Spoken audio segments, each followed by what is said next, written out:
Exo-Force, Book 1, Escape from Sentai Mountain, by Greg Farshidi. Chapter 1. Hikaru soared through the sky in the Stealth Hunter as he patrolled the northern side of the Sentai Mountain. The Stealth Hunter, a powerful armored battle machine, was equipped with boot jets that let it fly at top speed. It also had sensors built in so Hikaru could spot anything moving on the ground far below. From up high, he could see all of the Sentai Mountain. It was a sight that made him sad. At one time, the mountain had been so beautiful. Now, it was scarred by battle. As he turned to head back to base, he thought about the past. Once, humans had lived in peace on the mountain. To help them with mining and other tasks, they had built robots.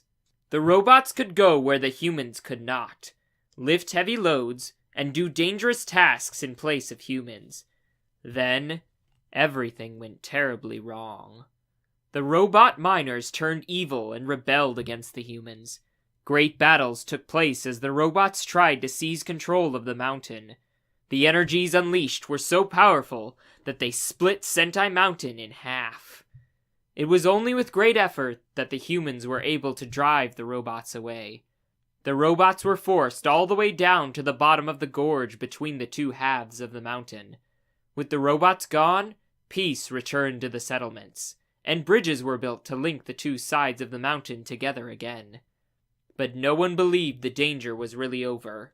A team of scientists and engineers, led by a skilled inventor named Rio, went to work building armored battle machines that the humans could use to defend themselves.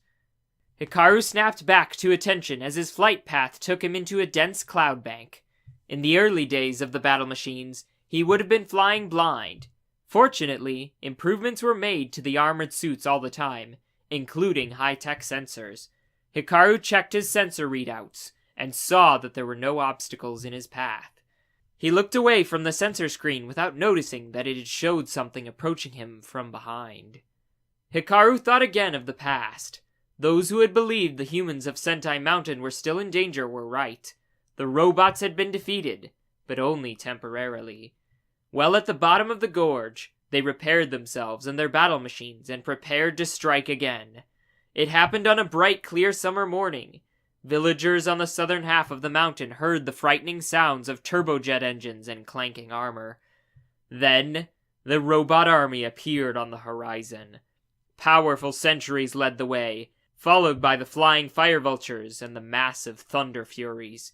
Each was piloted by one of the robot rebels. Most humans fled and made it across the bridges to the northern side of the mountain, but some were not fast enough and were captured. The humans scrambled to stop the robot invasion. Untrained pilots in battle machines were just barely able to defend the bridges, but they were not skilled enough to drive the robots off the southern side of the mountain. In a matter of hours, the robots had claimed half the mountain, and many villagers had become their prisoners. It was a disaster. Worse, everyone knew the robots were not going to stop their attacks. Eventually, they would capture the northern side of the mountain, too. The humans' only hope was to form a specially trained team of battle machine pilots to guard the northern side of the mountain. And so, the Exo-Force team was born. Young men and women from all over the villages volunteered to become battle machine pilots. The training was long and hard, since there were always new weapons or instruments a pilot had to learn to use. When their training was done, the pilots were assigned to battle machines based on their skill levels. Hikaru was one of the best pilots on the team, so he got to fly the sleek, fast, and powerful Stealth Hunter. Right now, Hikaru is making the Stealth Hunter dive out of the clouds and head for home base, but his trip was about to be interrupted. A jet of flame shot past his cockpit, so close he could feel the heat even through the battle machine's armor. He didn't need to check his sensors to know who had fired at him. A fire vulture was closing in to attack! Hikaru triggered his turbo boost to put some distance between himself and the flying robot battle machine. He had to get out of range of the fire vulture's flamethrower before turning to counterattack. Although the Stealth Hunter was a little faster than the enemy, it was not as heavily armored. Speed and skill were the only way to beat the fire vulture. The Stealth Hunter shot forward and then straight up to gain altitude, spinning as it did so. Now Hikaru could see that there was only one Fire Vulture after him. It was piloted by a Silver Devastator robot. Attacks by several Fire Vultures on the bridges happened a lot. It was strange to see one operating by itself so close to the Exo-Force team's headquarters. Well, I'll teach that bucket of bolts not to wander, Hikaru said to himself as he powered up his laser rifle. He took aim at the Fire Vulture's left arm, its most vulnerable spot since the body of the machine was heavily armored to protect the pilot. Before he could shoot, the Fire Vulture suddenly veered left, dove, spun, and came up underneath the Stealth Hunter. A sudden burst of flame from its weapon damaged the Stealth Hunter's left boot jet. The right jet was still working, but with no thrust from the left one to provide balance, the Stealth Hunter toppled in the sky and shot toward the ground. Don't panic, Hikaru thought. Remember what Sensei Kiken taught you. There's always a way to win. I just have to find it. Just because one boot jet was out of action, it didn't mean the Stealth Hunter was helpless in a fight. Hikaru dove into a cloud and then engaged full stealth mode. The battle machine was now invisible to enemy sensors, and even the heat from its thrusters was masked. There was no way for the Fire Vulture to locate the Stealth Hunter using its sensors. If it wanted to find the Stealth Hunter, it would have to search inside the cloud bank. This would make it an easy target for Hikaru.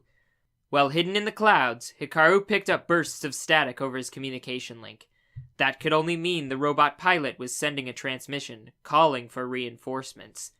Damaged as his battle machine was, Hikaru could not hope to fight off a whole group of Fire Vultures. But maybe I can get them to head somewhere else, he thought. The Stealth Hunter hovered in the cloud bank and waited. The sensors showed the Fire Vulture circling just outside, not sure if its target was in the clouds. Hikaru forced himself to be calm. He would get one chance to make his plan work, and he had to be ready when it came.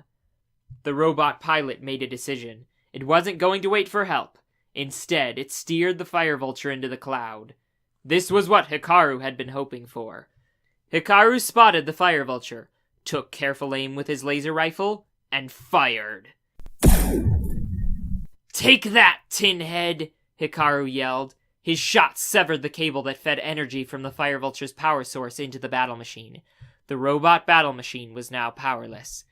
Hikaru would like to capture the Fire Vulture and bring it back to base, but he knew other robots would be on their way. Just before the Fire Vulture spun out of the clouds and fell into the gorge below, Hikaru engaged the locator beacon on the robot battle machine's armor. That should throw the rest of the robots off track, Hikaru said. He knew the robot pilot would eject safely, but the beacon would draw all of the robot reinforcements to the gorge. Hikaru set course for the Exo-Force team's headquarters and flew off. He was relieved to have won, but one thing still bothered him. That maneuver the Fire Vulture did. The veer, dive, and spin, he thought. I've never seen a robot pilot do that. In fact, I've only seen that maneuver done by one flyer, long before there was an Exo-Force pilot. But he wouldn't have taught it to the robots. Would he? Troubled, Hikaru headed for home base to find some answers. Hey guys, be sure to check out the description below for more videos related to Exo-Force, including reviews and a light brick tutorial on my other channel. Thanks!